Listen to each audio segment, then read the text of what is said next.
have about an hour to an hour and a half for the talk. So please feel free to ask questions anytime. So it's important to me that you understand what is going on. So even if it takes us some extra time on some of the earlier slides, that is fine. And every few slides, I will pause. So there you will see this pause icon at the bottom of the page, at which point I will pause. And if you have any questions, you can ask. And also you can feel free to put questions in the chat box at any time. So during this pauses, I will just take a look at the chat box and see if there are any questions that need to be answered. Okay. So the first question that I want to ask in this talk is why do we think at all that there should be some new physics? Okay. So it could easily be that we understand everything in the universe. We know how to write down an equation for all of it. There is nothing new to be discovered. Okay, so why should there anything be new to be discovered at all? And one of the reasons we think that there is something we don't understand is because we don't understand what we call as dark matter. And so these are observations that have been made consistently all the way from 1930s.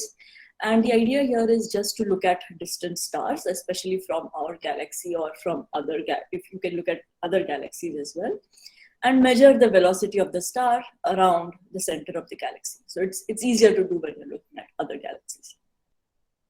And normally what you would expect is the stars, as you go further out, they move a bit faster and faster, but how fast they can move is sort of limited by the requirement that they should not exceed the escape velocity. Right, so we know that if something exceeds the escape velocity, then it is just going to go around into space. But if you have stars that are still going around, that means it should not exceed the escape velocity. However, when you actually do go out and make this measurement, you see that not only does it exceed the escape velocities, it keeps exceeding the farther you go out. Okay, and so we don't understand this. And one way to sort of think of explaining this is to say that actually the mass that is inside the core is actually more than what you can just see in terms of stars or visible things that are there. But there is some hidden component which was historically called dark matter. A better word would be invisible matter. So it's not that it is black or dark, but it's not visible, it does not emit light. So that was one of the explanations. And over the years, we have had multiple different kinds of observations that seem to confirm that there is a lot of this invisible matter in the universe. So this is another very famous picture from the Hubble Space Telescope.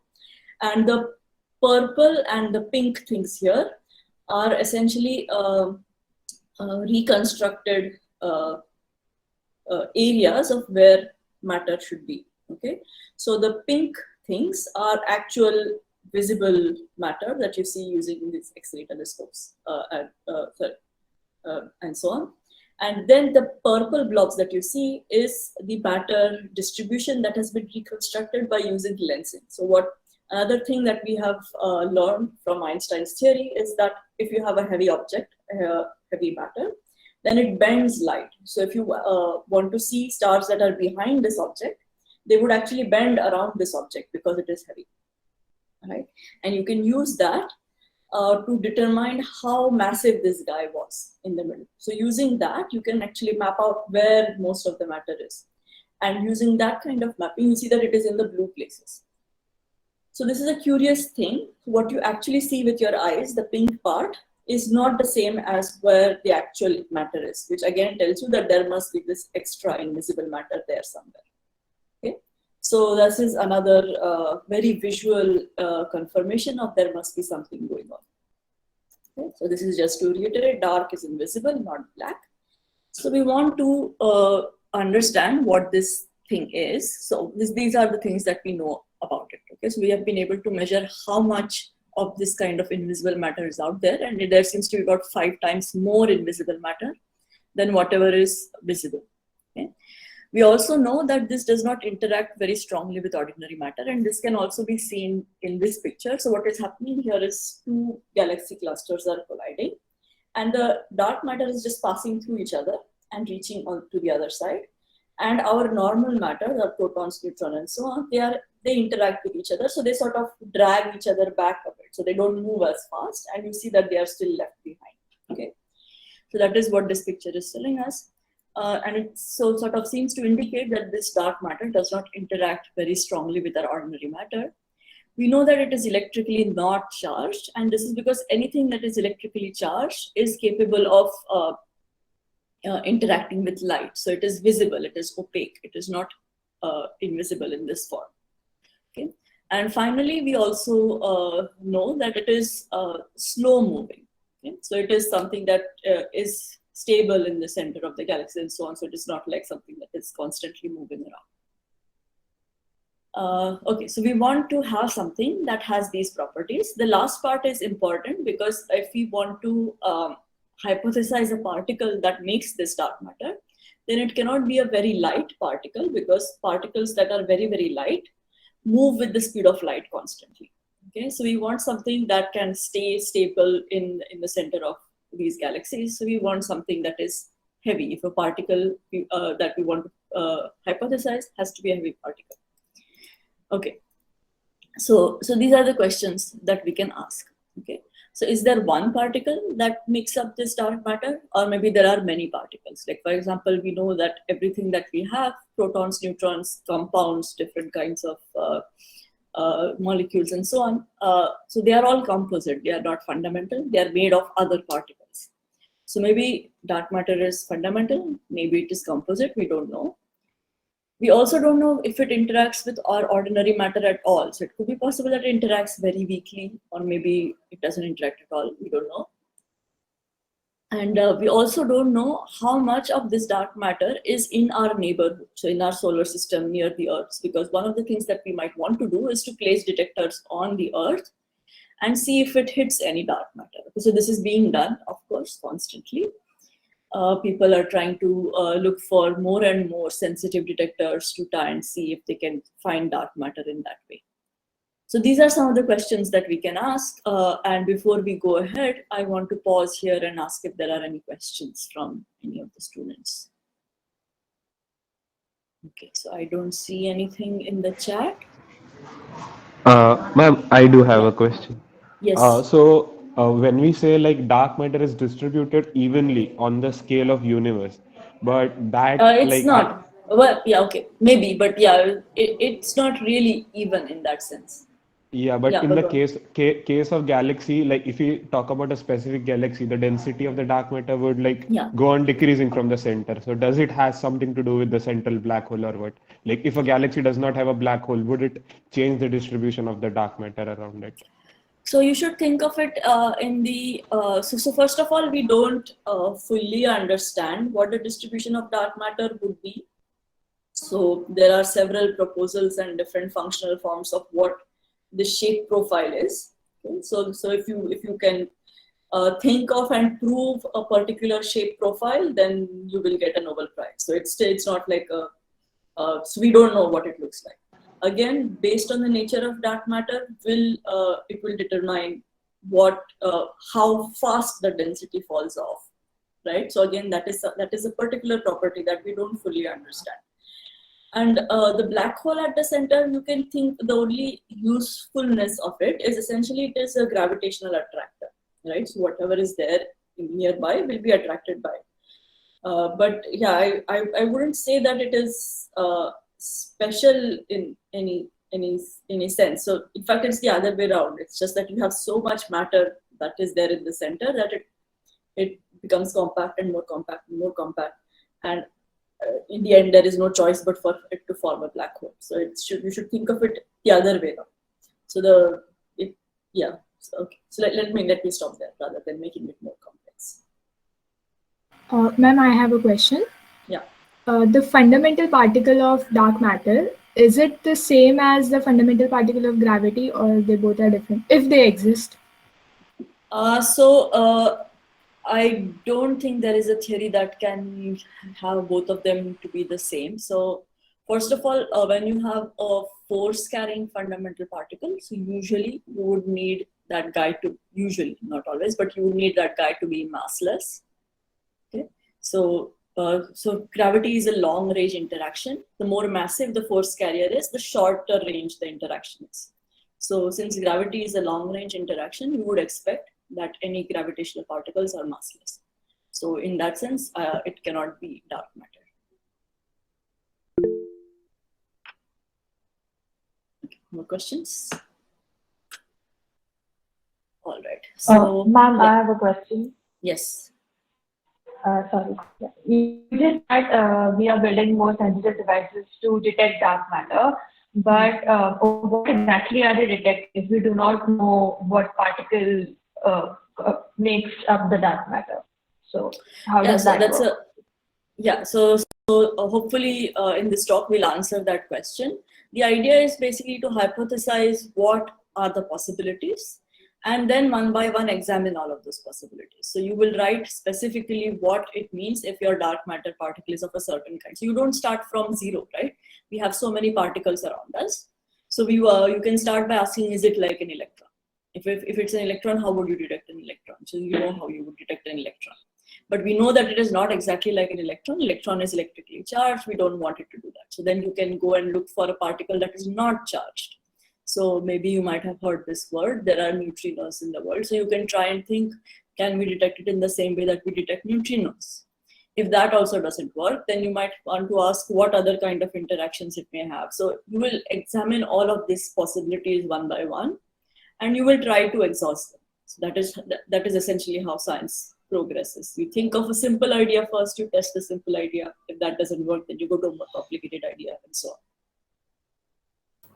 Ma'am? Yeah. Okay, thank you. Suppose it happens that the dark matter does not actually interact with any known matter. So how do we go on detecting them then? Like our detectors Then of have course some it's interaction. then of course that is very bad news, right? Then we have no way of, if it doesn't interact at all, then we have no way of detecting it. I mean, we have these indirect observations, like the lensing thing that I showed you. But yeah, then you have to say, okay, then that is all that we have. That is all the information that we have. And so we will have sort of like you would have to then rely on sort of making a sonar map of the universe where you just know where these things are without really understanding them. But that usually is kind of unlikely to happen, simply because we understand a lot about, for example, how the initial elements form, the abundances of hydrogen and helium in the universe, and so on. So we already have calculations for these kinds of things. So we understand a lot about some of the physics, and it seems very unlikely that this dark matter physics is completely unrelated and completely decoupled. It is still possible, of course, but it seems rather unlikely that it would be so. So we operate under the assumption that it still interacts in some way, and we are trying to find it. Okay, thank you. Excuse me, ma'am? Yeah. Ma'am, do we know at what point in time in the history of the universe do the very first particles of the dark matter appear? Would this knowledge help us in detecting? I'm sorry, I don't think I quite understood your question. If we understand what exactly? So, ma'am, do you have the knowledge when do the first dark matter particles appeared in the universe? At what point in its age? Yeah, so we don't really have a mechanism of probing this in this sense directly. What we do know is, so we have the observation of what is called the last scattering surface. So okay, let me see if I can put this in a simple way. So what we have is an observation of what is called the cosmic microwave background radiation. So if you remember in the old days, I don't know if people still have this, but when you had antennas on the terraces, and if you turned on your TV on a channel that was not tuned, you would get all these ants like things on your TV. This was just noise. And part of this noise is actually not coming from things on the earth, but is actually coming from the cosmos. So that is the way it was discovered. So there were a few scientists who were trying to discover radio waves coming from space, and they took their antenna out and they had some noise and they said, oh, there must be some weird thing going on here. Let's move the antenna somewhere else.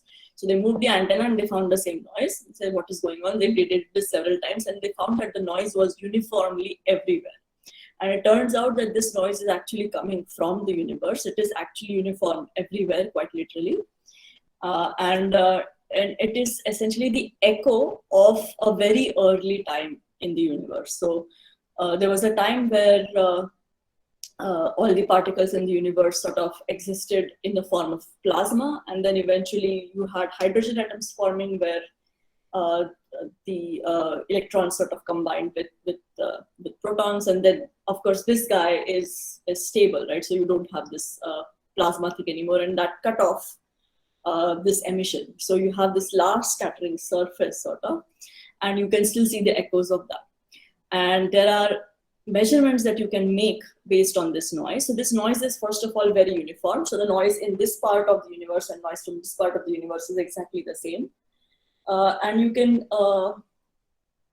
measure how correlated it is. And these correlations are a certain way if there is dark matter and a certain another way. So the shape of these correlations are a certain way if there is dark matter and a certain way if there is no dark matter. So you can say for sure that there was dark matter at that time. So that is perhaps what you can say. But where the first particle came from, we don't know. I mean, there are theories you can write down, but we don't fully have a way of testing any of these. Okay. Thank you. Hello, ma'am. Yeah. Yeah, ma'am, you just mentioned that this distribution of dark matter is analyzed due to the technique of lensing, right? So is it weak gravitational lensing or strong gravitational lensing? You can use both. I mean, it's not, what lensing does is basically just maps out the matter distribution, right? And I mean, Yes. as long as there is gravity, you can do it. It is not dependent on any of this. Okay, ma'am. Thank you. Okay. All right. So let me move ahead because we have a lot of things to cover. And then, of course, there'll be much more chance to ask questions later also. Okay. So what do we want to do in this talk? Okay, so first of all, since we are going to talk about new kinds of physics, we have to understand what kind of physics we already know of and where it breaks down. So the picture of physics that we have, of particle physics in particular, is what is called the standard model of particle physics. So I will give you a quick history and overview of how we came to where we are. Okay, and then we will try to find the kind of experiments in particular at the LHC, how you would find a dark matter particle if it exists. Okay, so that is the plan of this talk. Okay, so let's try to have certain definitions down first. So I will use the word theory a lot, or the word model. And just in normal English, when someone says, oh, I have a theory, it usually means something that is completely unproven. Okay, so it just means that you have an idea. And usually if you use the word theory with a non-physics person, then usually it is assumed to mean that, that you don't know what you're talking about. So I want to clarify that when a physicist uses the word theory, what a physicist means is that they have a mathematical description and predictions for what that description tells you. Okay, so if I say I have a new theory of gravity, it's not just a hand-wavy thing that I'm saying, oh, Einstein is wrong, I know better than Einstein. It is an exact calculation of this. Einstein's theory predicts this, my theory predicts this, and this is what you will see. So that is what is meant by the word theory. Okay, and also the physicists use the word model in a similar way, so they're both used interchangeably. Okay. So another main thing that is very hard for us to understand, and which is never actually told to us in high school or in early college physics, is that objects of different sizes can be described by entirely different physics equations. Okay, so what do I mean by that? So you can so sort of divide the world into this game of different scales. So 1 meter is essentially the scale of us humans. We have other animals and so on at that scale. Then you have very large objects or like planets, stars, galaxies, and so on. And also we have very small objects. So to see large objects, we use telescopes. To see small things, we first use glasses, and then we use microscopes and so on, right? And then if you want to go even further down to smaller and smaller scales, so microscopes have a limiting resolution, right? At some point, you will not be able to see anything smaller. And that transition essentially occurs when you go beyond the visible frequency of light. So if you want to see something even smaller than that, then we have the use of what we call as collider experiments. So the idea there is you would collide two different kinds of particles and try to use that to understand. So I will explain a bit why that works. But again, if you want to describe the large scale, how the universe looks like at these particular scales, at our normal interactions, at our normal scales, the main force that is of importance is the electromagnetic force. So the reason that I can sit on this chair is because the electrons in my body are repelling the electrons in the chair, which is what is keeping us separate. Okay, if there was no repulsion, then my atoms and the atoms of this chair would be just one, and you would not have this separation at all. So everything that is happening at our scales, why DNA works, how you make food, everything, almost everything that you can think of, is determined simply by electromagnetic properties. Okay? At very large scales, if you want to think of how stars and planets move, how galaxies move, and so on, then you have to take into account gravitation. At these large scales, we know that almost all matter is neutral. So I am not charged. In my body, all the atoms have their electrons, so there is no extra residual charge. Everything is neutral. If there was extra electric charge in me, then I would be attracting other things to me as well, right? So basically, all of these objects are neutral because all the electric charges have sort of combined and made things neutral. And so at large scales, you only have gravitation that makes any significant effect. What happens if you go to the other side? So if you try to go inside the atom, and especially inside the nucleus, then you will see that there are other forces that become important. And so these are called the nuclear forces, and you might have heard the words that you have strong and weak nuclear force. So you want to understand those. So the way to understand these kinds of forces is slightly different. So for classical scales, so on human scales and larger, you can usually get away with what we call classical physics, so Newton's laws or Einstein's gravity and so on. Which means that you can write down an equation and you know always what is going to happen. If you want to go to small scales, then the way we write our theories is in a probabilistic language. So we use quantum theories, which tells us the probability of many of the things that can happen. And then basically that determines how a particular system or how a particular phenomena will happen with different probabilities, and you can use that, okay? So there is this sort of a distinction, and you can find, so if you write down a fundamental theory, it is going to be a quantum theory. And then you can write down this connection of how the quantum goes to a classical theory and so on. So that is how we work. Okay, so I have written a pause here. So maybe I can take one or two questions if there are, but maybe not a lot of them. Okay, so if happens, how can we detect? Okay, there are three types of works. Okay. According to quantum field theory, light, electromagnetic force are trapped within our universe, but gravity not so. I'm not sure what this question means.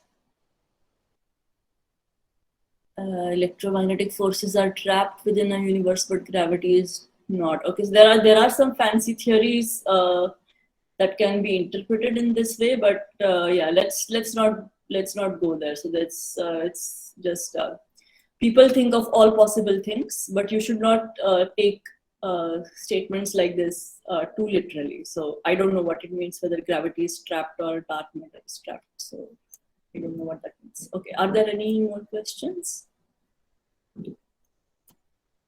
Okay, so maybe we can go ahead. All right. So what we want to now do is basically answer two questions. First of all, if you want to see something that is smaller than the scale that you can see with the microscope, how would you do that?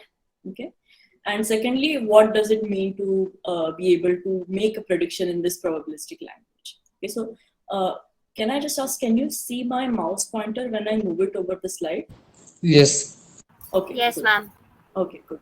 All right. So let's go ahead. So this is a very brief history of fundamental physics, and some of you might already know a bit of it. It's usually taught in high school physics courses. So in the late 1800s is when we discovered that atoms were sort of fundamental in terms of chemical properties. And then soon after that, there was a discovery of radioactivity. So before that, it was assumed that every element was fundamental. After the discovery of radioactivity, we found that you could turn one element into another element. So they were not fundamental now, you could transform between them. And in the 1890s, you also discovered this particle called the electron, which you knew now that it was part of the atom. Okay, and it was understood that this radioactivity that we found, there are different kinds of radioactive particles, but one of them was the same as this electron. So that is what we found early on. And then in the 1910s, Rutherford came up with this very ingenious experiment, which was to make a very, very thin film of gold and to bombard it with alpha particles. Okay, so by that time they knew that there was something called radioactivity and something called an alpha particle, which carried a charge of twice the electron charge, just positive.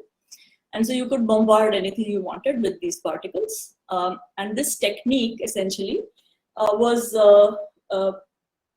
very useful because we use it till now. So in these collider experiments, that is pretty much what we are doing. We are bombarding one particle with another particle.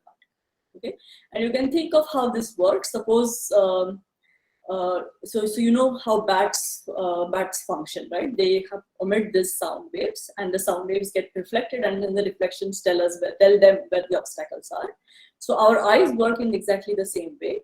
It's just that we don't think of it in that language, but there are particles of light or photons that are being reflected off whatever is there on the table and so on, and then they go into the light, and then we use that to sort of infer that there is something here. So essentially, you can do this not just with light or sound, but you can do this with any kind of particle. Okay, so that is an important thing that is useful to remember. Okay. All right. So while we do this, so we are going to talk about bombarding one thing with something else. So we're going to talk about collisions. And for all of these, it is important to remember that there is a fundamental physics law. And that is the conservation of energy and momentum. So all incoming momentum, if you have two particles going in and two particles going out, then the sum of incoming momentum and energy should be the same as the sum of outgoing momentum and energy. Okay. All right. So not everybody might be advanced enough to know this. So let me just make this clear also. So we also know now that mass in itself carries some energy. Okay, so this is just called the rest mass energy. So basically, when I say it has the same total incoming and outgoing energy, this thing is factored into it. Okay, so it's the total energy, including the rest mass energy, that is conserved. Okay.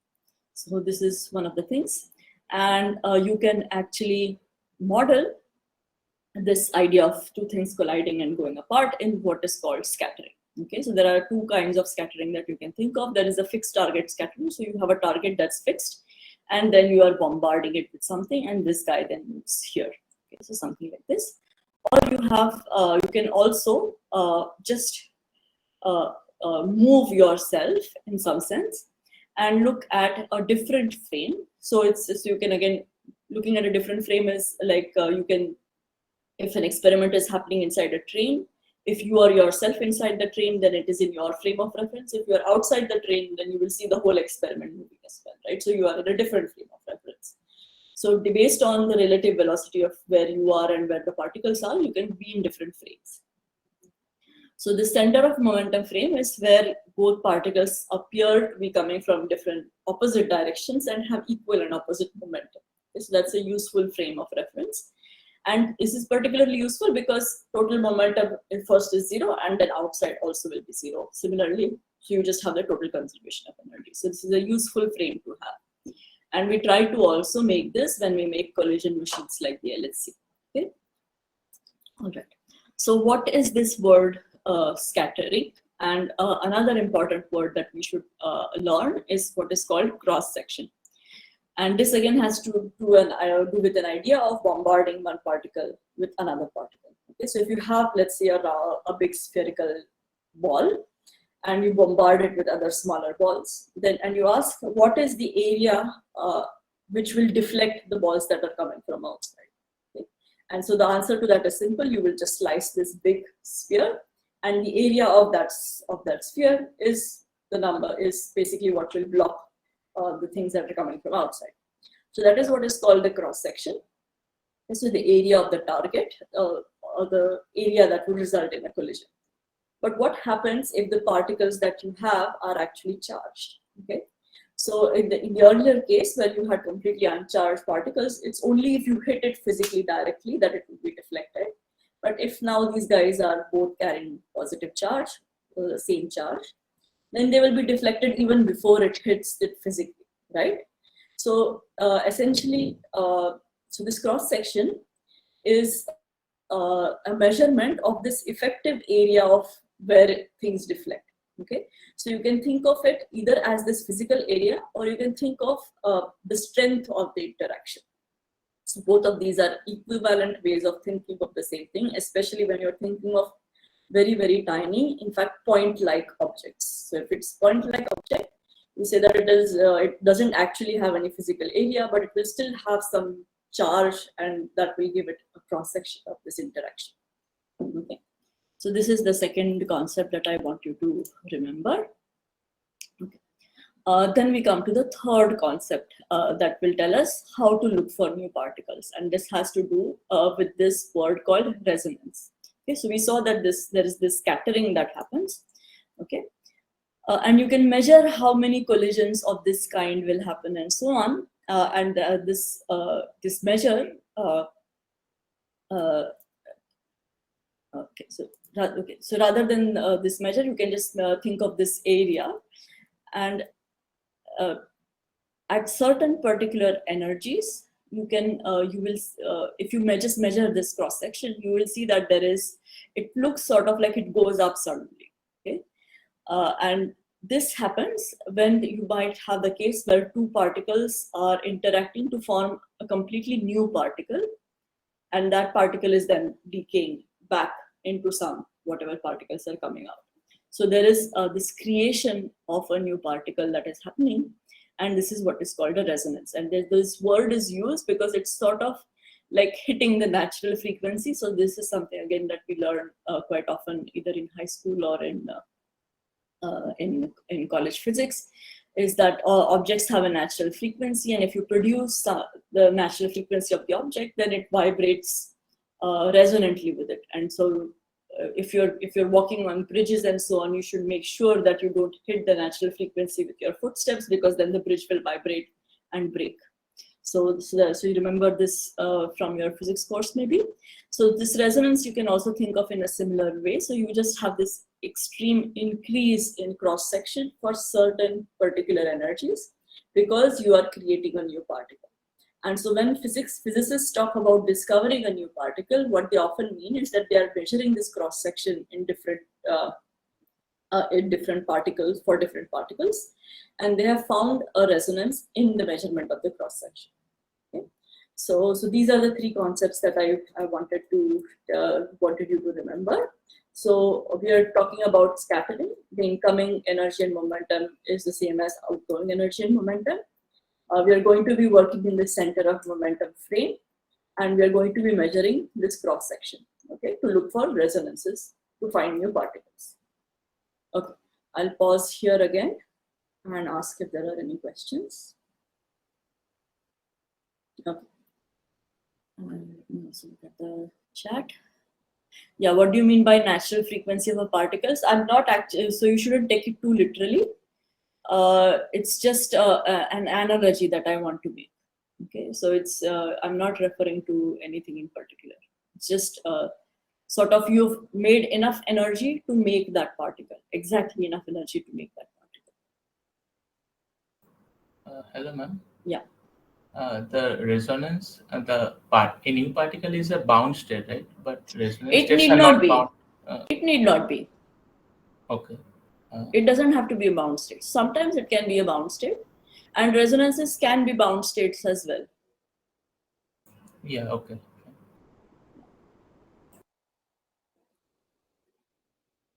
Okay, there is something more in the chat. Can you repeat the resonance part? Okay. All right. So let's not complicate it. If you don't understand what this is, you just think of it in a very simple way. So you are just trying to measure this cross section, which is sort of, you can think of it as the target area of interaction. And if you have the right energy of the incoming particles, it sort of looks like that this area of intersection is very large, and that is because you are creating a new particle. So you've just hit enough energy to make a whole new particle. So if you're just plotting what this cross section is, then it will look like a peak in this cross section. But I think there is a plot here, very next one. Okay, so I will explain this plot in a minute. So just think of it in that way of finding a sudden increase in the cross section. So just think of a resonance in that way. Okay, so so there's a next question about dark matter playing a part in Friedman's. So I don't know what exactly you're talking about when you say about playing a part in Friedman models, but maybe we can talk about this later. It's sort of diverting from the topic that we have now, so let's not go into that. Do we have any mechanism of how these new particles are created given enough energy? Yes, in fact, that is what a fundamental theory is supposed to write down. So it basically tells you also, so it's not always that you can just take any two particles and create a third particle. There's only certain kinds that will result in the right one, and that is dependent on the underlying theory that you write down. Okay, so we can go ahead. So there's another word that that you might find in descriptions, and that word is luminosity, which simply means number of particles per unit area. And so if you have the cross section and the luminosity, that gives you a total number of collisions that are going to happen. So that simply means that when you're doing, for example, if you want to do proton-proton collisions and you know what the cross section of interaction is, then the number of protons that you send per minute will tell you how many of these interactions will happen. Okay? How many of these collisions will happen. Okay. And so each different theory is going to predict a different number for this cross section, and therefore a different number for your final observables. Okay, so that is how you test a theory. So this is an example of the most recent discovery of the Higgs, and this puts together all of these concepts that we've discussed so far. So what the Higgs discovery was to look at two photons. The photons are particles of light, and to see, so you construct what is called the invariant mass, which is just summing up the momentum of these two photons and squaring that. That gives you a quantity called invariant mass, and you can plot it. Okay. So this has been plotted, and you see these are the data. Essentially, the black dots are data. So you see around 9,000 events that have this invariant mass of the photons of 100, and you have about 2,000 of them that have an invariant mass of 160. So you see this distribution, and in this distribution you see a bump here. Okay, so this smooth distribution is essentially the measurement of this cross section, and the bump tells you that there is a new particle being produced here. Okay, all right. So I see a lot of people are turning on their video. Does that mean I'm out of time, or is it just so that people want to turn on their video? Ma'am, we just wanted you to feel more interactive Okay. because it's Thank you. it's That's difficult talking to. yes. Thank you. That's very kind. Okay. Thank you. That's great. All right. So I have till 5:30, if I'm correct, right? Yes, ma'am. Okay. Okay. Yes. All right. So yeah, I'm going slow. If I have less time, then I will skip some things and go faster. So just let me know. All right. No, ma'am. The timing is perfect. Okay. Good. All right. So this is how this new particle was discovered. So this smooth falling background is essentially what has been predicted earlier by our theories, by our mathematical calculations. And then if you have a new particle that is being created, that looks like a bump over this smoothly falling background. So this is just to give you a visual picture of what it means to find a new particle. Okay. So how do you find this new physics? So you first calculate these cross sections based on whatever your current theory is, and then so then you make an experiment to find the number of collisions or number of events. It depends, of course, on the luminosity or number of protons that you throw at each other, and then you make a plot like this, and then in this plot you will find some unexpected resonances. Okay. So this is one way of finding new kinds of physics. Sometimes something weird happens where you have an apparent violation of conservation laws. So I said one of the conservation laws was that energy and momentum is conserved. But somehow if you find that your energy and momentum is not being, it looks like it is not being conserved, then something fishy is going on. So this is something that happens, in fact, in the very fundamental systems as well. And it happens also in beta decay. So, you know, in beta decay, a neutron turns into a proton and emits a beta particle or an electron. So the electric charge is conserved, of course. The neutron is neutral, the proton is positive, the electron is negative. But if you actually measure the momentum and energy of these things, you will see that there is a mismatch in momentum. And what you can do to counter this is to hypothesize an invisible particle. So in this case, it's called the neutrino. It's like a small neutral particle which carries away the excess momentum. So this is how the neutrino was proposed in the 1930s. And now, of course, we have a lot of experimental evidence that it exists. Okay? And we can measure its interaction and everything. Okay, so these are the ways of finding new physics. Okay, so you either have a resonance or you have an apparent violation of some known physics law. So so in the 1930s, these were the particles people knew, but people kept on making experiments, and people were trying to see what kind of particles you see coming from the cosmos. So what are called cosmic rays, and in cosmic rays they found these weird particles that seem to have the mass between the proton mass and the electron mass, and nobody knew what they were. So they were just called mesons, and people found lots and lots of them. Nobody knew what they were. And then eventually, some scientists in America came up with an explanation where they hypothesized that particles like proton and neutron are not fundamental, but are made of other fundamental components called quarks. Okay. And they came up with this very nice picture to explain not just the proton and neutron, but certain other new kinds of particles that could be produced. And then people actually made these proton collision machines and so on, and actually produced these kinds of particles. People actually confirmed that this looks to be right, that you can produce all these other kinds of particles as well. And so it seemed realistic that the proton is made up of these quarks. So the quarks come with these weird energy, with the weird charges to explain all of these things correctly. So there is an up-type quark, which has charge of 2/3, and a down-type quark, which is charge of -1/3. So the proton is 2 up and 1 down. So that sums up to 1.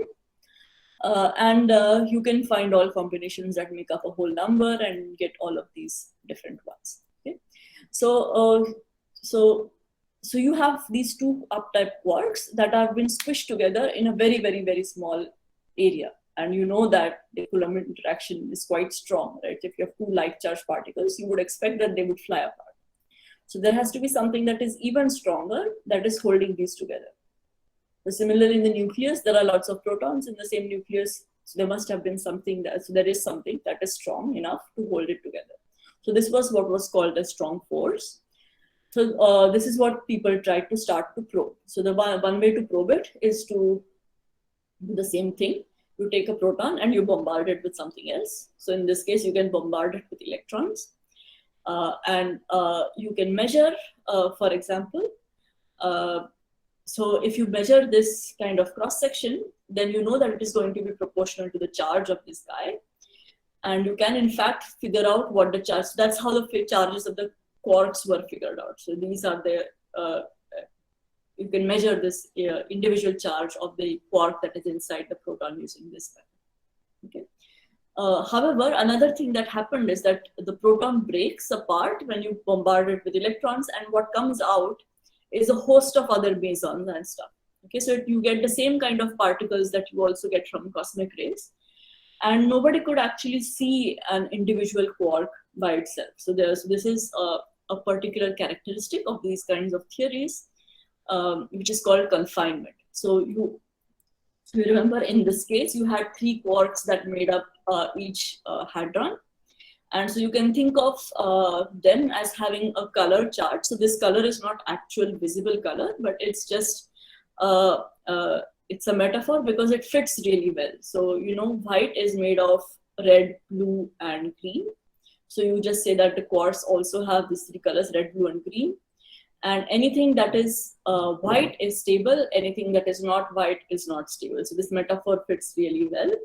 The actual mathematical theory is called the, I'm just going to say the word, you don't have to understand. It's called the SU3 theory. So it's called a group structure that explains this. So it's a mathematical concept. If you're doing mathematics and group theory, you might know what this means. Okay, so right, so people tried to explain this in terms of colors, and so people wanted to try and see if you can probe this somehow. And one more thing that happened in doing these kinds of collisions, so is you can see that you have an electron coming in and going out, and a photon hitting the proton.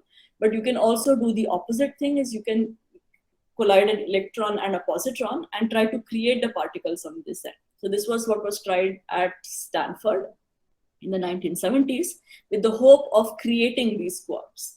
And of course, they did create the quarks, and now we know that they are not stable by themselves. So they formed these mesons, and you had these jets of mesons that were coming out. But sometimes you also found these weird kind of collision events where you just did not have 2 quarks or 2 jets, but 3. So how can you get 3 out of this collision? And so the explanation for that was that there is the fundamental force carrying particle that carries this strong color charge, which is called the gluon. And you can see that in this kind of 3-jet event. So you have not only 2 quarks, but an extra gluon being emitted. Okay? So this is so this now solidifies our current picture of the Standard Model, where so first of all, let me just repeat this. So each quark comes in 3 colors, and there are antiparticles for all particles. So the antiquarks you can think of coming in opposite colors to this, and anything that is white is stable. So a meson has a quark and an antiquark. So you will have like a red bar or red and cyan. So it's also called a red bar, which is just anti of red anti-red. And similarly, a hadron, like a proton, has red, green, and blue, all 3. Okay, so that way also you can make white. So these are the only 2 ways of how you can go. Okay, so we continue this experiments of bombarding things with other things, and now we know that there are 3 generations of quarks actually in the world. So just up and down are what make up the proton and the neutron, but there are 2 other generations. So they have these weird names. So the 2nd generation is called strange and charm, and the 3rd generation is called top and bottom, like up and down. Okay, and the last one, the heaviest one, was top, and it was discovered in 95. So it's quite recent. It might be even younger than some of you in the audience. So similarly, on the other side, we have what are called leptons. Leptons simply means light guys. And the electron and the electron neutrino is the well-known part, but there's also heavier cousins of the electron. So there's a muon and a tau. And then you have the neutrinos that correspond to these. So these are essentially now our understanding of what makes up all the matter content of the universe. So this was the second thing that I wanted to tell you, is that our modern picture now says that our matter is made of fermions. Fermions means spin half particles. And the force that is carried between these matter particles are given by bosons, like the gluon that we talked about just now. And these are usually spin 1 particles. So that is also a very nice understanding that we have in terms of this mathematical picture of the world. But to explain everything in the world that we see, stars, galaxies, humans, cats, whatever you want, we only need the first generation. We only need protons and neutrons to make all the elements. We only need up and down to make both of these. And we just need electrons to make the atom. So why do we have these extra generations? We don't know. And also, why only 3? Why not more? Is also something that we don't know. So this is an open question. Again, if you know the answer, you will get a Nobel Prize. So that's an open question. Okay, so we'll pause here and ask for questions. Okay, so there have been some question answers already. Okay, so I don't see any questions, but if anybody wants to unmute and ask their question, they can. Can you please explain the resonance graph? Okay, we can go there, but at this level, I'm not sure there is anything more that I can say that would be of use to you. Okay, so you should just understand this. So let's first understand the axis. So on the x-axis, you have this m gamma gamma, which is what I call the invariant mass, which is essentially just summing up the momentum of the 2 particles and squaring them. The reason for this is, again, has to do with this E equal to mc squared. Okay, so you know that mass can be converted into momentum, right? So if you have a stable particle that is at rest, it only has rest mass, and it turned into 2 things. Then if you just sum up the momentum and square it by the energy momentum conservation, you should recover the mass of the original object, right? So this is the idea that is used here. So you have these any two objects, and then you sum over all their momentum and square it, you will get the mass of whatever the object was before. So that is why you have this on the x-axis, and the y-axis just measures how many events you have with this particular invariant mass. Okay, so you see that for smaller invariant masses, say here of 100, you saw these many events. So in this case, the number is something like 9,000. Down here, you have a number something like 2,000. So it's a falling background, and you can explain the shape of this background by using our understanding of quantum field theory to ask how many photons of this particular energy would you have. Okay, but if you have a new particle that is being created somewhere in the middle, then you have this resonance structure in the middle. So at some particular photon energies, you are actually creating a new particle exactly. So you have an apparent increase in the cross section. So that looks like an excess number of events just at where the mass of this new particle that's being created is. So yeah, so you can think of this as the resonance in the cross section. So I hope that was slightly clearer. Let's go back. Ma'am, earlier you said that fermions, matter is made by fermions, and force-carrying particles consist of bosons. Yes. But then bosons, but then bosons are non-interactive, right? No, of course not. They do interact. They are not non-interacting. Oh. So I never said that they were non-interacting. In fact, bosons are force carriers, so they are very interacting. Sometimes they might be you can think of them as, this might be hard to explain, but you can think of them, not always. Sometimes you can think of them as non-self-interacting. So if you have 2 photons, you will not have 2 photons colliding and going apart. But this is, I don't want you to remember this, because this is not true of gluons, and this is not true of the weak gauge bosons that explain the weak force either. So this is not a 100% statement. It's true of some cases. Okay. Also, ma'am, I had a question. Yeah. Like you did mention that we cannot have normal, like we cannot have atoms of made up of say muons and charm and strange. You What? can, they're just not stable. Okay, so we can have theoretically an Yeah, experiment. yeah. In fact, so there are, so there are, so there are experiments being proposed of muon, well, hydrogen with a muon rather than an electron.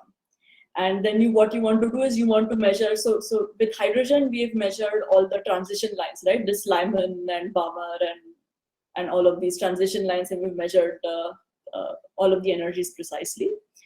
So if you have a muon which has a different mass than the electron, then this structure changes a bit. So you can use that to make precise determinations of things. So people have tried to make this. So with muon, it is slightly simpler because the muon is still has, so it's not a stable particle, but it's still long-lived enough that you can maybe try and do this. The thing about these particles is, so muon and tau in particular, is that they are not stable at all. They decay back into the electron eventually. And the heavier the particle is, the faster the decay happens. So with the quartz, it's slightly more complicated. So this decay still happens, but because of this strong interaction, the chance that it will combine with another quark to form a meson and hadron is much bigger. So you see the decay of other mesons or hadrons rather than that of individual quarks. But this still happens in both sectors, in the quartz sector as well as in the lepton sector. Okay. Thank you, ma'am. Yeah, sure. All right, so maybe we can go ahead. Okay, so then, yeah, this is a nice place to point this out. So the LHC right now has found 59 new hadrons. So you can look at, so this decay of mesons that I was talking about. So you similarly find these resonances in the invariant mass spectrum of different mesons, and you can find other resonances which are other bound states and so on. And in particular, we have found this very strange thing. So far I told you that you could make color singlets either by having 3 quarks or having a quark anti-quark pair. But we have, for the first time ever, found these bound states that seem to have 4 quarks in them. So you can see this one here, and there are a bunch of them here which have not been named particularly, but you can look at what this red dot signifies. It's a charm bar plus a quark bar. So it looks sort of like a state with 4 quarks. So they have been called tetra quarks, and we don't fully have a fundamental explanation of these yet. So we still don't know whether our theory predicts that they should be stable or not, or whether we need some new theory. But this is a new discovery at LHC. And we also have these black guys here, which are in fact seem to be bound states made up of 5 quarks. So they are called pentaquarks. So there's sort of, so you already have 2 colorless states, one of QQ bar and one of 3 quarks, and then these 2 colorless states are mixing to form this 5 quark state. So these are 2 exotic states that have been found very recently. Okay. Yeah. Okay. So yeah, also if somebody says that the LHC has found no new particles, you can show them this figure and tell them that we have found 59 new particles that we have never known before. Okay, good. All right, so so now we are in a place where we can sort of start to classify our picture of the world. So I already said this in words. We think that matter particles tend to have spin half, force particles spin 0 or 1.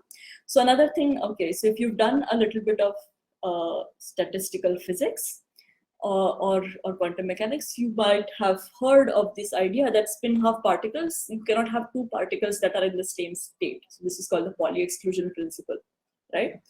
So that essentially, so this is important because that is essentially what makes your matter stable. So it doesn't all collapse, and they all can't just occupy the same physical place, right? So they have to stay separate, and therefore you have this solid matter. So bosons don't have these properties. They can all collapse and just make a bunch, make a condensate. Okay, so that's why you have this matter, and then you have force carriers which can be spin 0 and 1. Okay. And then this I won't explain a lot, but I talked a little bit about gluons, and you can also use this same picture to explain the weak force where a neutron can decay into a proton. So that is essentially this D going into a U quark. And then you have this exchange of this force carrying particle, which is named W for the weak interaction. And the W is such that it actually connects this up and down of both of these sectors. So it takes down to up, and it takes the neutrino to the electron, or rather the other way around, because the charges here are defined in the opposite way. It's just what do we call it? It's just an accident that we call this negative and this positive, but yeah, that's just the way it was defined based on what we found first. If we had found the other thing first, we would have defined it the other way. Okay. So yeah, so the W connects up these up and down sectors of both of these. Okay, so that's how you can also explain beta decay. And we talked also a little bit about these invisible guys, which are called neutrinos. Okay, so now we can come to the last part of this talk, and then we connect all of this that we have learned, the scattering and blah blah, with the question that we started with. Okay, so we started with the question that there is something unexplained in these cosmological observations, which we think is some kind of invisible matter. In our picture, we know that if it is invisible matter, then it is very likely something that has spin half. Okay, and we also know that it is invisible, so it cannot carry electric charge. And so we try to think of how we can detect it. So we have found evidences on the cosmological side. I showed you this galactic rotation curves. I talked a little bit about the microwave background, but there are other ways as well. And then we say, okay, maybe if there is dark matter in our neighborhood in the solar system, then the Earth is going around the sun. And if we put a detector in the Earth, then it is going to eventually hit some dark matter particle, and we might be able to see a signal that way. So that is what is called a direct detection experiment. So there are many of these kinds. Then the other thing you can say is that places that have a lot of matter, like the center of the galaxy and so on, is also going to likely attract a lot of dark matter. So if there is a lot of dark matter there, then you are going to have collisions between dark matter particles happening. And maybe like you had this electron-positron going into quarks, you might have this dark matter going into something. And you might be able to observe this something. So the way to do this, so the easiest something that we can observe is light. So if you have dark matter going into light somehow, you can just put a telescope and try to observe the particles that come out. But it might go to other things. And then what you want to do is you want to put satellites outside in the Earth, in the space, and try to catch particles that come from there. So in fact, we have some unexplained observations of this kind. So I won't go into them. But about 10 years ago, we found that the cosmos seems to have far too many positrons than we would expect. And so one way would be if you have this dark matter going into electron and positron, and there are so many electrons already that a little bit of excess that you don't really observe, but the positron, because there are no antiparticles in the world, even if a little bit of excess, then you immediately see it, right? So that maybe that's the reason why you see them. So we still haven't explained that, but it's very hard to explain because we don't fully understand how the environment is in this deep space, right? We have no observations there, so we don't know. So we have our naive understanding of what it should be. It should be just vacuum with nothing there. But yeah, maybe there are more things going on, so we don't understand. So we don't take it super seriously, saying that this is dark matter and nothing else, but we say that this is an unexplained observation we are trying to understand. Okay, so these are two kinds of observations. And both of these sort of assume that there is dark matter already here, and then we are trying to observe its properties. But we can do something on Earth, which is to try and produce dark matter by colliding what we have. So if it does interact with any kind of ordinary matter, then we can just reverse the process and turn our ordinary matter into dark matter. So that is what we are trying to do. And so how would you do that in proton collisions? that is using these machines. So let me talk a little bit about the machine that I'm particularly interested in. This is called the Large Hadron Collider. And this is a machine that sits underneath Geneva and a bit of France. So it is actually on the border. So, so you can see there are two kinds of flags here. So it goes across the border. Yeah, in fact, it's funny. If you want to go and work in CERN, you have to get visas from both countries because they have no way of, of knowing which country you're going to be in once you go underground. So you have to have visas for both. So, right, okay. So, all right. So, so this is what it looks. Well, I mean, of course, the ring is placed by hand, but this is what it would look like if you try to look at it from the sky. On the ground, there's just fields and there's nothing in most of the area where it is. Okay, but I have a better image. Okay, no, let's focus on this image. But what you can see here is that there are several rings here, not just the one. And this is because the first experiment started with a very small collision machine. Well, not so small, several buildings long still, but smaller than the LHC. And so the idea is that you sort of accelerate your protons. They go round and round and round, and until you keep accelerating them, you get more and more energy. Once they have enough energy, then you basically put the beams together in line and then collide them. Okay? And so since you want to accelerate them, and these charged particles lose energy when they go around. So changing direction is acceleration, right? So all charged particles lose energy when accelerated. And so you, if you want to go to really high energies, you eventually hit the point where you start losing a lot of energy just in this radiation from loss due to acceleration. So you want to have bigger and bigger machines so that you're bending it less and less. Okay, so that is why if you want to go to higher energies, you need to have a bigger ring. So you started with a small ring, then you wanted to go to a bigger energy, so you made a bigger ring. That was still not enough, so then you made an even bigger ring. So now people are thinking of making an even bigger ring that has to go underneath the Geneva Lake. And as you can imagine, this is going to be super expensive if it needs to be built. It needs lots of new engineering marvels to be able to dig underneath an entire lake and so on. So the biggest expense in making these machines is not actually any of the physics things, but in making the tunnel and in making all of these engineering advances that need to be done. Okay, anyway, that was besides the point. But anyway, so this is what the machine looks like.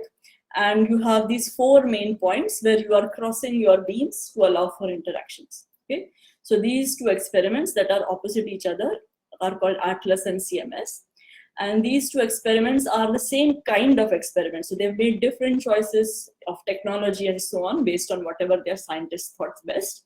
So these are collaborations of scientists that have 50, 60 countries, hundreds of universities in those countries all working together. So these detectors, I will show you a schematic later on, are basically, they are trying to detect everything that comes out from this collision. So they are detectors designed to be as leak proof as possible. So they are trying to detect absolutely everything. And then you have these 2 other special experiments. So there is ALICE, which is a heavy, which deals with collisions of heavy ions. So you can collide gold, for example, or lead. So if you collide lead, it looks similar to a proton-proton collision, but of course you have a lot more nucleons, so a lot of things happen in that event. So it looks different. You need different kind of physics descriptions. You have so many nucleons that you might not want to describe it in terms of fundamental particles, but more like a fluid. So people use hydrodynamics to describe what happens there and so on. So that's an experiment that does measurements like this. And then you have this experiment called LHC-B, which focuses only on the 3rd generation of quarks, so especially on B quarks. So the top quark is actually so heavy that I told you the other quarks combine with other quarks to form mesons, but the top quark is so heavy that it decays even before it forms mesons. So the top you can detect via looking at its components in either ATLAS or CMS, but B forms these mesons that live for a little bit. And then this LHC-B experiment is focused to look for these mesons and all their properties. And in fact, right now, one of the outstanding problems in physics, which we don't understand, are the properties of these mesons. So there is a particular property where it seems to interact much more with muons than electrons. And we don't know why, because all three generations should look the same. At least that is what our current theory tells us. But for some reason, they seem to interact more with muons, and we don't understand. So that's another open problem, which would make you famous if you can solve. Okay, so this is just a picture to show you what the inside of the control room looks like. So this guy here that you see in a t-shirt is the big boss of the LHC running. You can see they are all very, very casual. And he was trying to explain to us what all the monitors do. Of course, he had to be very limited, and there was limited things that we could understand of all the technicalities. But it was a fun thing. You can see that there are many, many things that you need to keep monitoring at the same time to make sure that everything works. Another thing you might notice is that all these bottles, so every milestone that the LHC achieves, they have a celebration in the room, and they keep the bottles so that they can look at all the bottles, and at the end they feel happy about all of the things that they have done. Okay, so yeah, so this is what the control room looks like, and these are what so this is from the CMS cavern. So both of these detectors are underground in a big room, a big underground room, which is called a cavern. Just to give you, so it's impossible to give a scale in a picture taken by your camera phone, because there is no frame where everything comes into one picture. But you can see that the humans are very small compared to the scale of whatever is going on here. So the detectors are huge. CMS is, I think, 5 stories tall. Atlas is something like 18 stories tall or something like this. So they've chosen different technologies to try and do what they want to do. So they have different scales. So CMS is actually made, a lot of it is just iron. So it is very solid, but it is compact. And Atlas has made choices of using other detection technologies, in particular also gaseous technologies. So it is very large, but it is very light. So they like to say, if you put Atlas in a bag and throw it into the lake, it will float, that CMS will sink. So it's just saying different, it's just different choices of materials that they have done. Okay, so this is CMS. I showed you this in particular because a lot of Indian institutes, including TIFR, is part of the CMS experiment. So this is what the detector looks like. So there are multiple components to a detector. So this gray thing here is a superconducting solenoid, which puts the whole apparatus into a magnetic field. And the reason they do that is because magnetic fields deflect charged particles, right? So if you produce something, you can use the deflection produced by this magnetic field to measure its momentum and charge. So things that are moving very fast would be deflected less, things that are moving slowly will be deflected more, and so on. So you can use this to make measurements of momentum. So in the innermost detector is what is called tracker, which is actually this concentric rings of small silicon detectors, and every time a particle passes through, it gives a little bit of a hit. So you can connect all these hits to find the track. So that's why it's called a tracker. And then you have what are called calorimeters, which basically just absorbs all the particles and the energies. So you can measure how much energy this particle carried. And then outside here, you have, again, things similar to the tracker, where again, you can look for hits of particles. And usually the only particles that escape these calorimeters are muons. So these are what are called muon chambers because they detect muons. So this is what a typical detector looks like. Atlas looks very similar, except they have different technological choices and different relative sizes of things. Okay. So, all right. And what does a collision event look like, and what would an invisible particle look like? So because we talked about quarks turning into mesons and hadrons. And so what would happen is that they would sort of get absorbed in this calorimeter. And if you plot the energy that is in the calorimeter, you would get things like this. So this is now like a cross section of the detector. The detector is a cylinder, and you can just make a cross section and then plot whatever energy is measured at that particular angle value. Okay, so this is how the plots are made sometimes. And you can see that there are lots of tracks coming out. There are lots of tracks coming out here and so on. And the energy absorbed is measured, and you can see what that looks like. And then, so this is all clustered into one jet. So you can just sum this whole thing up, and you can assume that it came from just one quark or something that was initially there. Okay, so that's how you think of it. So you have two jets, one of this particular energy, one jet of this particular energy, and then you have two smaller jets as well. So two smaller clusters of energy. Okay. Then remember, we said that energy and momentum should always be conserved. Remember, the proton-proton collision happens only in one direction. So if you're looking in a direction perpendicular, then you expect that the XY momentum should sum up to 0. So if you have something coming up on this side, you also expect something coming out on the other side. So that is a very nice and easy to see idea. And what you're seeing in this event is that you have lots of things coming on this side, but nothing at all coming out on this side. So this looks like an apparent contradiction. It's not conserving energy and momentum. So you say that there was at least one invisible particle that went here. Okay, so you know what is the energy carried by this, which is simply the negative of the energy carried by everything else. And so you can make a plot similar to the Higgs discovery plot that we made of this missing momentum. Okay, so we know that there are neutrinos in the standard model. So you expect some missing momentum. You can calculate how much missing momentum you expect. So, or rather, how many events of each level of missing momentum that you expect. So you might expect a lot of events with a little bit of missing momentum where you have some low energy neutrinos being produced, but not so many events of a lot of missing momentum that very high energy neutrinos would be produced. So that would give you a shape again. And so this would make your background shape. So this is what we call a standard model background. And then if you see more events than expected with large missing momentum, then you would say, okay, now we have something that is beyond neutrinos. So this looks like some new invisible particle that is being produced. So this is how you would try to find dark matter at the LHC. So it's not going to be like you find one thing and you will immediately say, okay, we found it. But you will make this statistical prediction of how many events with what kind of missing momentum you expect. And then you go and observe how many events with missing momentum there really are. And if you have much more observed events than what you predict, then you say, okay, we've detected dark matter or we've produced dark matter. Okay, so far we haven't found anything out of the expectation.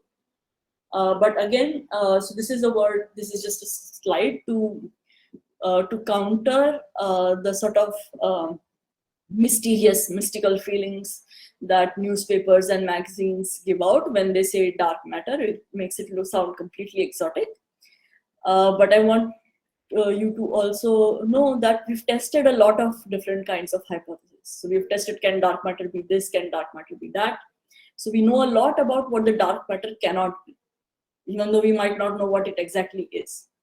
So that is also something to keep in mind. So it's not just something that, oh, we don't understand this at all. We understand a lot of things. We don't understand exactly what it is, but we still understand a lot of things that are adjacent.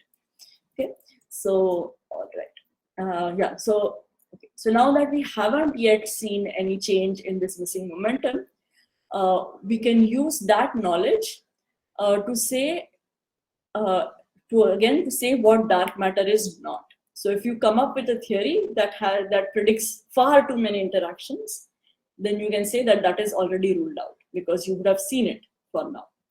And that is sort of encapsulated in this idea called upper limits. So you set a limit on how much is allowed by data. Okay, so this is something that experiments do all the time. So the idea is very simple. So for example, if you're going to produce dark matter via some kind of a resonance, you have a model that looks like this, then you can also actually just make the resonance go back into quarks. So again, back into jets. And then you can look at events that have two jets in them and try to find this resonance structure like you had in the Higgs case. So that is what experiments do, for example. And you see this is their measurement of the Diejet mass spectrum, and it is exactly as expected for a very wide range of values.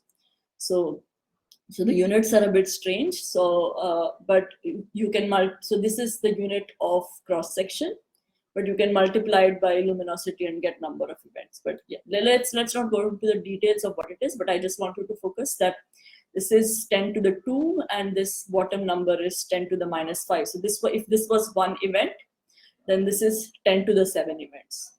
So we have a measurement that spans 10 lakh, the range of 10 lakhs. Okay, so that's a huge range that we've been able to observe. And so far we see that the missing moment, or rather in this case, the invariant mass is exactly the same. And you can do the similar thing with missing momentum as well, and place upper limits. And okay, and so you can place an upper limit on what is the interaction of a proton and dark matter based on whether you've observed or not. So you can say, I observed 10 collisions and none of them had any dark matter in them. So this is the maximum interaction strength that can be possible. So that is what is called an upper limit. So using these direct detection experiments that I told you, putting a detector on Earth and trying to detect what happens about dark matter coming from the universe, that gives you a limit like this. And the LHC is giving you a limit like this. So remember, a stronger limit is a better limit. So you can say how much variation is possible. A variation of 10 is possible, is a big number. A variation of 0.1 is possible, is saying like we've measured this very precisely. Even 0.1 is not possible. So the LHC limits can be much stronger in some cases than these direct detection limits. So that is what this plot essentially is trying to tell you. Okay, so unfortunately we haven't seen anything so far, but the LHC is expected to run for many years to come, and hopefully we will find something soon. So this is just a scale of the masses of particles that we know in the standard model. So the electron and the up and down and strange quarks and so on are at this scale. So the scale that is used for measuring masses at these particle levels is in this electron volts. And the heaviest particle we have is this top, which is at about 170 billion electron volts. And the LHC operates about 100 times that energy. Okay, that is the operating energy of the LHC. And maybe we will have some future colliders even beyond that. So so there's a lot of exploration that can be done in the future. Okay, so I think, yeah, we can stop here. So there are many questions that still remain unanswered. The LHC experiments have published and are keeping on publishing many results from all kinds of searches that they do. And the LHC is going to keep on running for another 15-20 years. So hopefully we will find some more exciting new physics soon. Okay, I think we're exactly on time. So good, let's stop here. So we can take more questions if there is time, or you guys decide. We are open to questions now, ma'am. Okay, yeah, so yeah, if okay, there are questions, let's see. So there's a question about how do you measure momentum of particles in the LHC. So like I said, one of the things that you do is you look at how much bending the particle has. You know what the magnetic field is, and then you can so there are some assumptions on charge and mass that you make based on what stable particles are visible and so on. So usually things like muons or pions and so on, so you know the masses, and then you can use that to translate that into what is the momentum of the particle. So if something that is moving very fast will not bend as much, and something that is moving slowly will bend a lot, and so on. So you can, that is how you measure it. Then this, how do these calorimeters work? Are they similar to the thermodynamic counterparts? So yeah, so they're not exactly equivalent in the sense you don't measure changes in temperature. So normally in thermodynamics you have have something whose specific heat you know, and then you see how much temperature was increased, and then you use that to measure how much energy was deposited. But it is it's something similar. Okay, let me see if I can explain. So one of the things that you can do is use these scintillating counters. So when a particle passes through them, it produces lots of electrons, and then you have a positive and a negative plate, and the electrons travel to them, and you can measure the electric signal, and that tells you essentially what was the energy of the particle that passed through. So something like this. So there are technologies of this kind where they generate a signal either in the form of light or in the form of electrons that are being produced, and then you measure the electric current that comes out of them, and you translate that into energy. So it's a sort of explanation of how these calorimeters work. Okay, what happened with muon G-2 experiment results? Did the standard model come up with? So there with explanation. So the muon G-2 experiment, let me first talk about what it is for many people who might not know. We need to go back a little bit.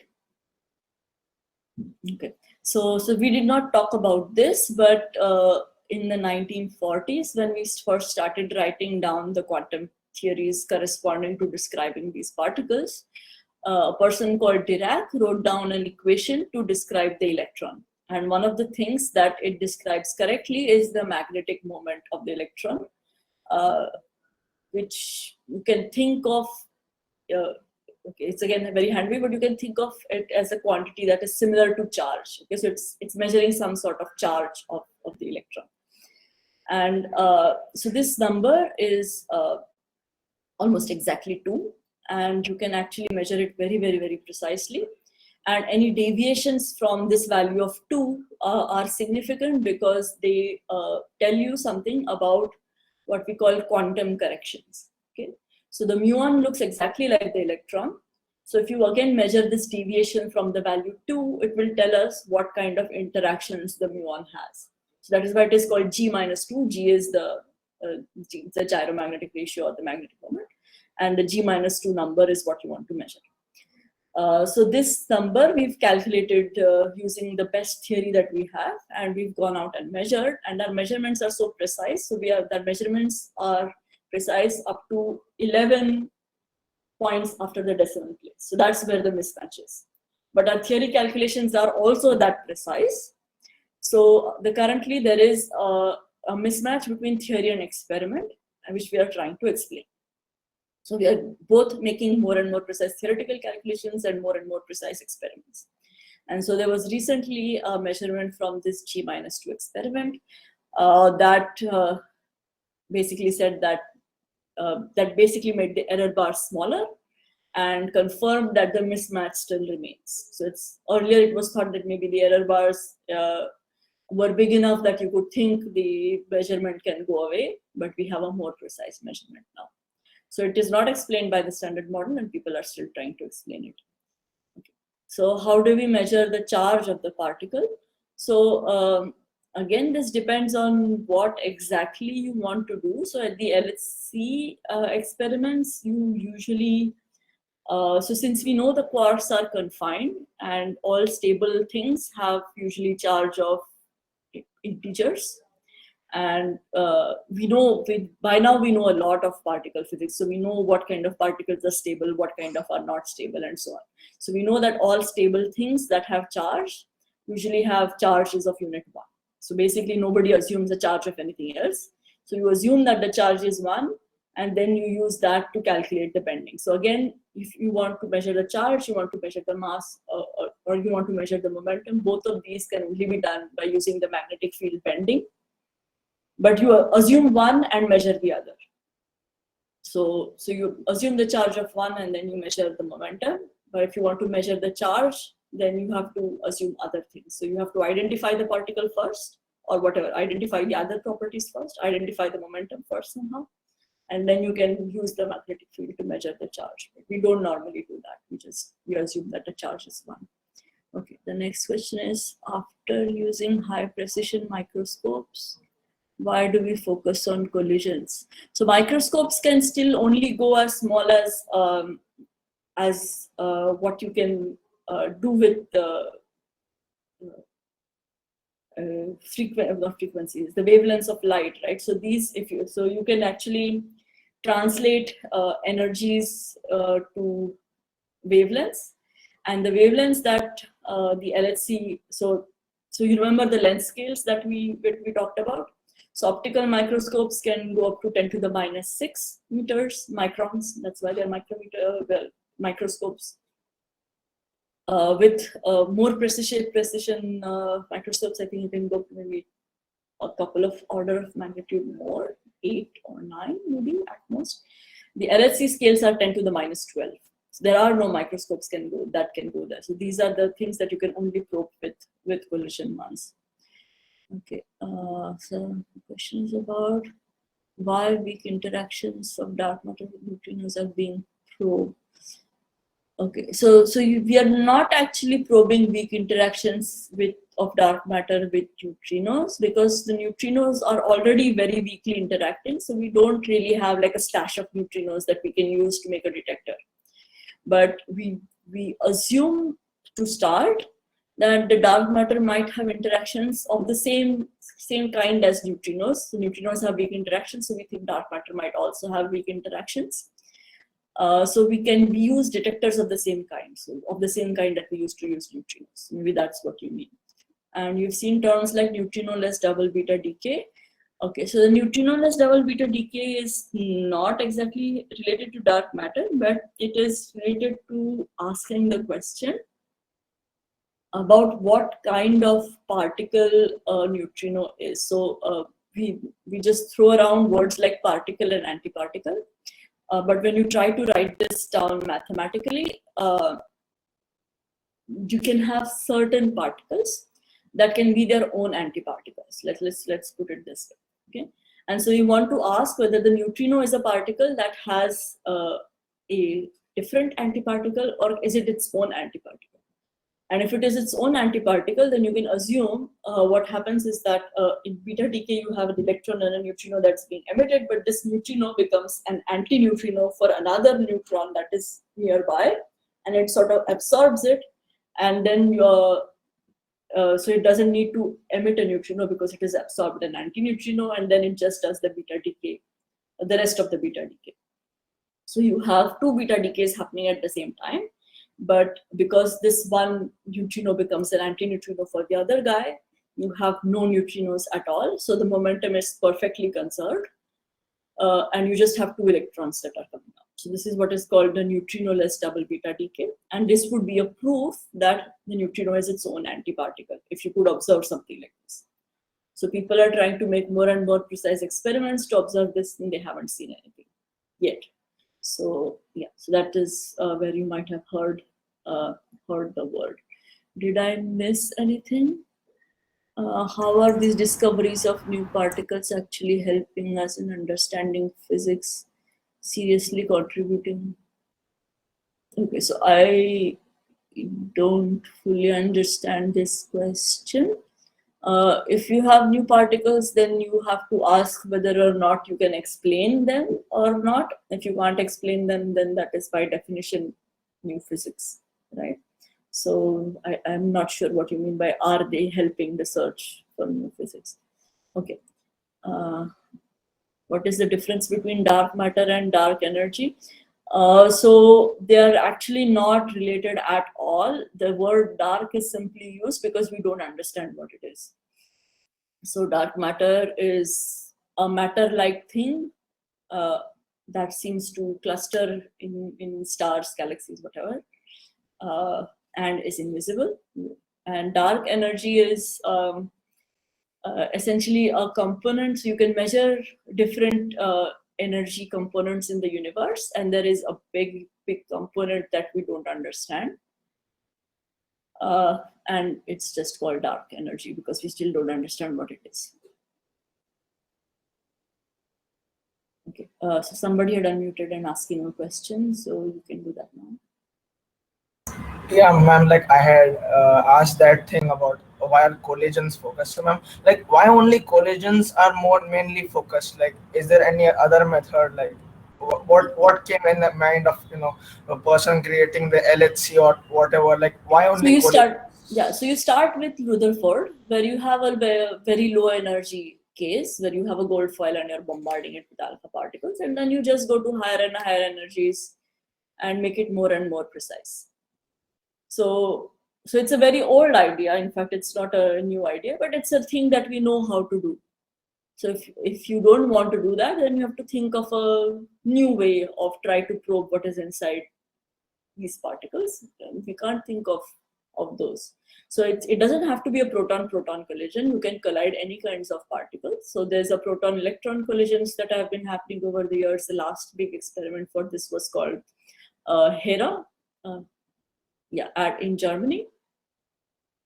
We don't have that anymore because it seems all the information that you could extract from it, you can also extract from a proton-proton collision machine like the LHC. So the other advantage of having a proton-proton collision machine is that quarks actually carry, so we didn't talk about this again, but you can think of, you can classify these interactions like strong, weak, and electromagnetic and so on. So quarks are the only particles that have all three of these. So remember, electrons have electromagnetic and weak, but they don't have strong. The neutrinos have only weak. They don't have electromagnetic and they don't have strong. So the quarks are the only ones that have all three. So our best bet, if you want to basically just go out there and find anything, is to use quarks, because you are likely to find a particle which has any kind of interaction. Well, at least any of these interactions. Right. So that's why you do a proton-proton. So it's also called a discovery machine for that reason. So yeah. So Ritapriya, I can't find your other question. So maybe you can just unmute and ask yourself what you meant. Okay, so let me go to the next one. The size of collider was increased. Why not make it vertical, like some tower? So the point is that if you have, it's very hard to, so the ring has an advantage that the particle can keep going around multiple times. So each time you give it a little bit of kick and it's accelerated a bit more. If you want to build a linear collider, whether it is vertical or horizontal, you have to make a building that is that large so you can keep kicking it and accelerate it all the way to the energy that you want. So in a single, before the collision of two protons happens, it has gone around the ring thousands of times. So if you wanted to do that linearly, you would have to build something that was, so remember the circumference is 27 kilometers. So you want to make a building that is 27,000 kilometers long. So you would just not be able to do it. So in fact, so I showed you an experiment, a result from the Stanford Collider for gluons. So that building is still there. So it's the Stanford Linear Accelerator building. So it was an electron-positron collider building. It's still there. It's used to generate X-rays and do all kinds of spectroscopy. You can go and see it still. And it's been called the ugliest building in America because it's basically just one long shed over a kilometer long. There is nothing else. There's no other feature. It's just very stupid looking building. But you have to have that if you want to make something like this. So, okay. What is the probability of string theory being true? You have to ask that to string theorists about what predictions they have and what is the probability of it being true.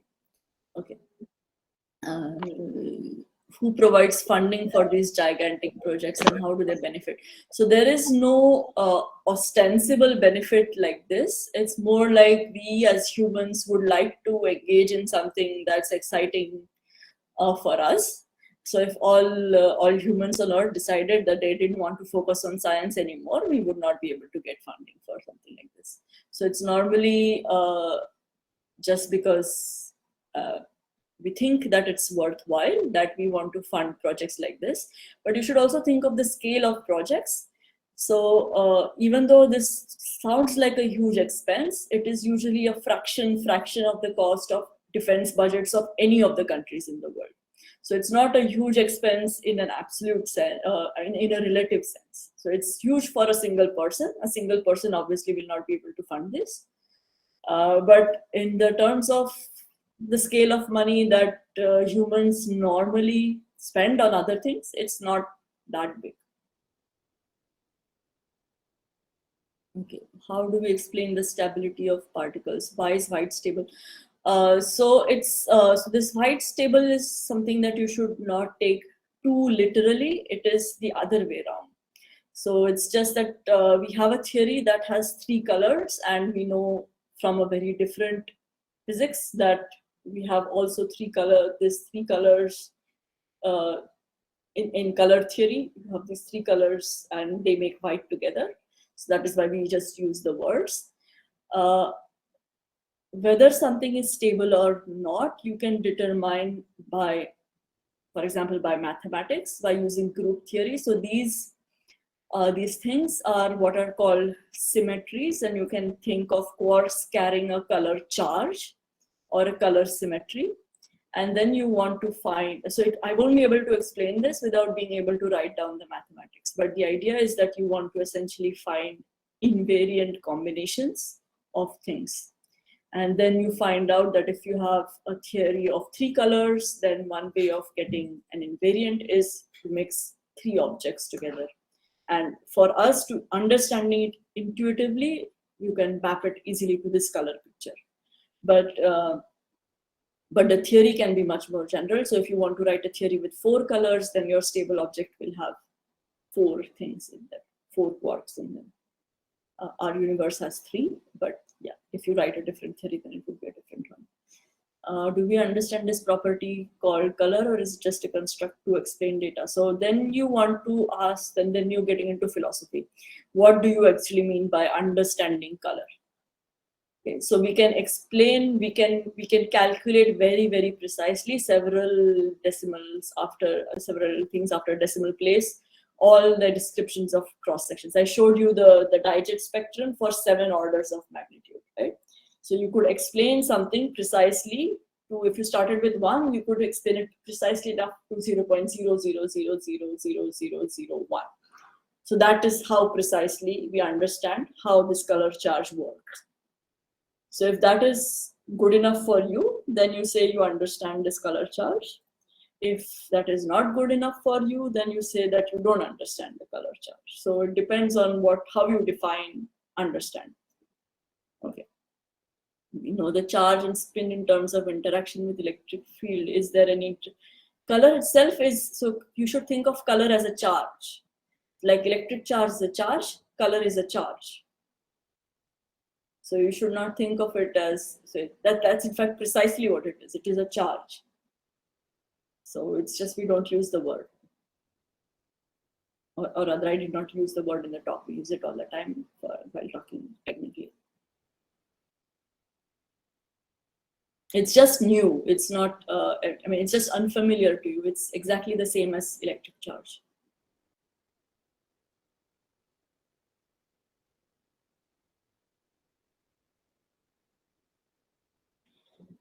Okay, so I see no more questions.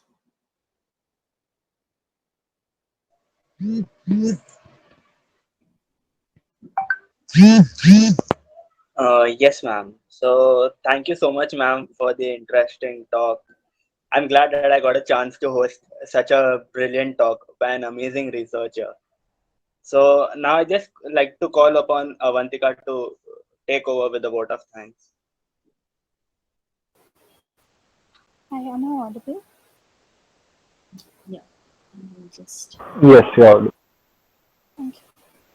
Good evening, everyone. I'm Avantika, and I'm here to present the vote of thanks for today's session. I would like to thank our guest speaker, Dr. Nishita Desai, for visiting and enlightening us with her knowledge. Today's lecture was full of interesting things that gave some deep insights into the topic and also revealed some interesting facts. I am pretty sure that the facts and information that Dr. Nishita Desai gave us will definitely help us in our studies in future. Once again, I would like to thank her for taking out time from their busy schedule and enlightening us.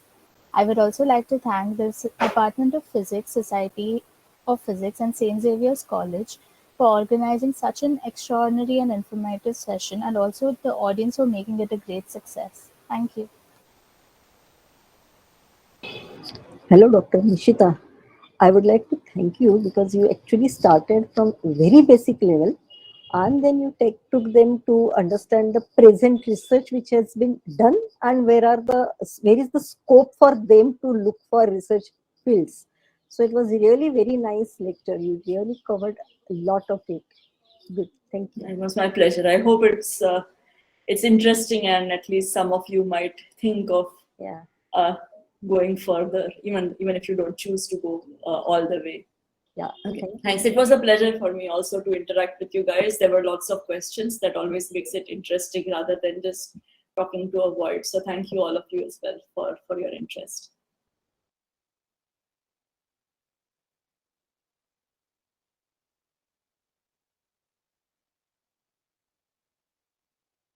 Okay. So are we done for today? Okay then. Yes, ma'am. Okay. Thank you so much for. Bye then.